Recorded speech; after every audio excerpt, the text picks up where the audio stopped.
இந்த வீடியோவில் பாத்ரூமில் என்னென்ன ப்ரொவிஷன் கொடுக்கலாம் அப்படின்றத பற்றி பார்க்கலாம்.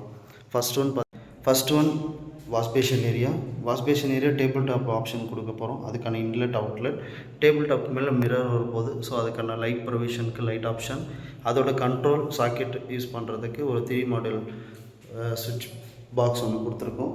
அப்புறம் WC ஏரியா வந்து பார்த்திங்கன்னா ரிம்லெஸ் வால் மவுண்ட் பேஷன் வரப்போது அதோட இன்லெட் அவுட்லெட் அண்டர் கண்ட்ரோல். அப்புறம் ஷவர் ஏரியா செப்பரேட்டாக லாஸ்ட்டாக கொடுத்துருக்கோம். ஷவர் ஏரியாவுக்கும் WCக்கும் இன் பிட்வீனில் கிளாஸ் பார்ட்டிஷன் வந்துடும். ஸோ அதோட தனியாக அதுக்கான அவுட்லெட், அதோட கண்ட்ரோல், டைவர்ட்ரு, ஷவர், அப்புறம் ஸ்பவுட் ஏரியா கொடுத்துருக்கோம். விண்டோவுக்கு மேலே கீசர் ஆப்ஷன் கொடுத்துருக்கோம். இது பாத்ரூமில் யூஸ் பண்ணியிருக்கிறது எல்லாமே 2x4 RAK டைல் யூஸ் பண்ணியிருக்கோம் கம்ப்ளீட்டாக.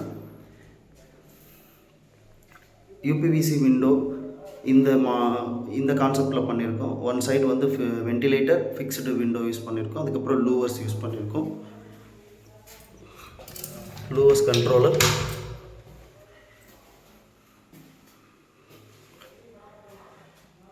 ஃப்ளோரிங் வந்து பார்த்திங்கன்னா கிரானைட் யூஸ் பண்ணியிருக்கோம். நார்மலாக வெட்டிஃபைட் ஃப்ளோரிங் போகாமல் கிரானைட் யூஸ் பண்ணியிருக்கோம். Rough granite. இது வந்து வயசானவங்க எல்லாம் யூஸ் பண்ணுறதுக்கு, கிரிப்னஸ், ஸ்கிட் ஆகாமல் இருக்கிறதுக்கு எல்லாத்துக்குமே யூஸ் ஆகும்.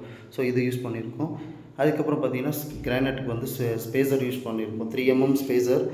இதில் வந்து எபாக்சி ஃப்ளோரிங் பண்ணியிருக்கோம்.